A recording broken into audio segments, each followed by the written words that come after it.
Right guys, welcome back to another video, and today let's talk about some basketball. So, if you would have seen my last video, we spoke about the round of 16 games which happened in EUROBASKET. I am wearing the same thing, my hair's still a mess, and I don't care. I'm filming this video on the same day because all the games are finished, so I can talk about them and predict the next ones at the same time. So, in this video, what we're going to be going through is the semi-finals or quarterfinals? Quarterfinals, I keep messing it up. So basically, the 4 games in the quarterfinals. And we're going to be talking about and predicting them and saying who I think is going to win. So I'm not going to start off with the first game, which is the most interesting game, which is Germany versus Greece. I'm not going to be starting off with that one. That's going to be at the end because that is the most interesting game in this whole situation. So I am actually going to be starting off with Spain versus Finland. Now, Spain barely made it through against Lithuania, and I thought they'd actually lose that game. I also thought Finland would lose as well, so it wasn't a great prediction by me, in all fairness. I'd watched Spain quite a bit, but I thought Lithuania. I wanted to go for something different. After seeing that Finnish performance, I think Finland are going to take it. I think Finland are really good. They don't have a very deep squad, a very deep roster, you'd call it in basketball. Sorry, I'm still in football mode. But it's a good team, and that's what you can take away from this situation is they have a very good team. However, is it going to be good enough to beat a Spanish team with some players who are extremely talented and extremely knowledgeable in these sort of situations? I'm going to go for a shock result. I got this one wrong last time with Spain. I'm going to go for Spain to get knocked out again. It'd be my luck that Spain go and win the whole thing now. But at the same time, I want Finland to do well. Finland is one of my favourite countries in the world. Honestly, it's a beautiful place. If you ever get a chance to go there, go there. It's amazing and beautiful. I'm going Finland because it's beautiful, because of the performance I saw and how determined this team are to win.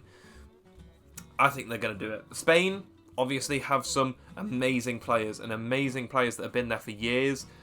They're going to do amazingly well, and they're obviously not going to go down without a fight. And Spain could easily win this. But I've gone for the Finnish team. Moving on to the most obvious one in my opinion, I think that Spain-Finland game is going to be an intense game. A very close game.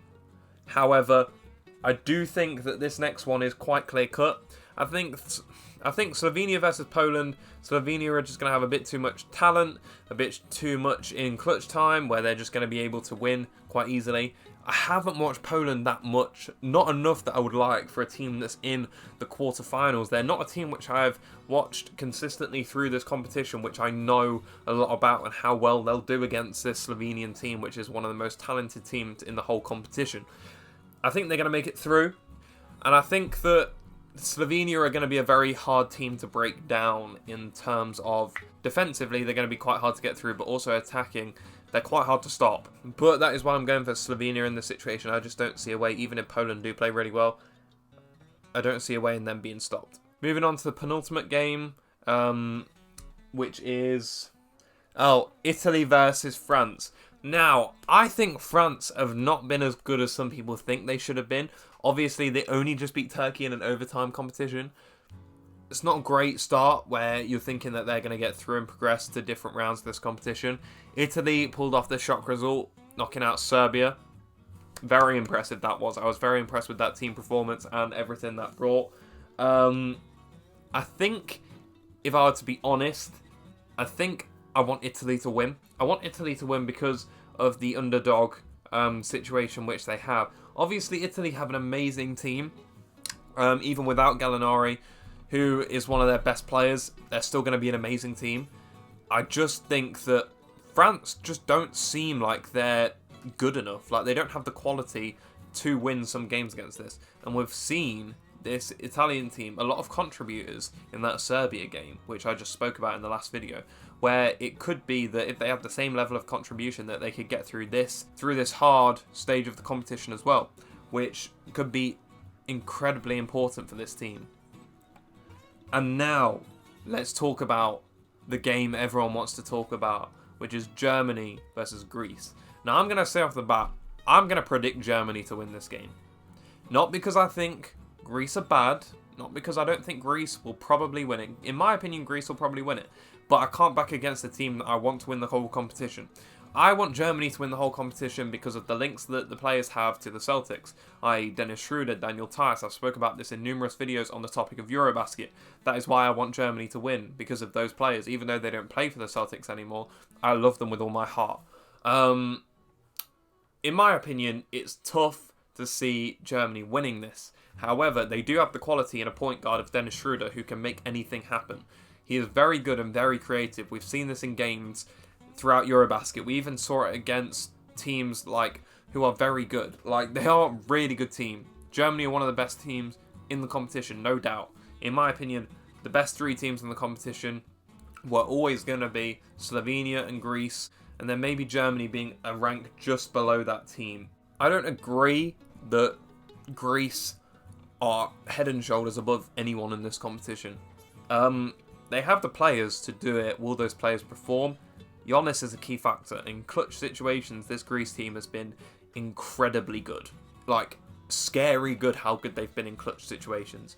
However, they won all their games in their group stage. So did Serbia. Serbia got knocked out by an Italian team who no one thought had a chance. They did that. This German team is a lot better than that Italian team as well. However, could you say Greece is a lot better than that Serbian team? Yes, it's a very good, complete team. They've got a lot of good talent on that team. However, that doesn't stop the fact of Germany having an extremely good, deep roster where they could easily do something in this competition. I think they could win it. I'm a German guy. I want Germany to win it because of the previous links I've said. I think they have the talent to win this game. And I'm going to say it's going to be close. It's going to be very close. I don't think either team is better than one another particularly. Like, I don't think one team beats the other one 9 out of 10 times. I think it's 50-50 here, whoever wins this game. Whoever shows up on the night. Does Giannis show up in those clutch situations which he always seems to? It very could happen. But that is my opinion. If you have liked this video, like the video, subscribe to the channel. We'll be doing some more reviews on this tournament because I see people viewing it. I see people wanting to watch it, so I'm going to keep talking about it on this channel. So if you want to keep up to date with the EuroBasket situation, get my opinions from someone that's watching the games, seeing the different teams play, like the video, subscribe to the channel, and you'll see more on your subscriber feed. Thank you so much for watching.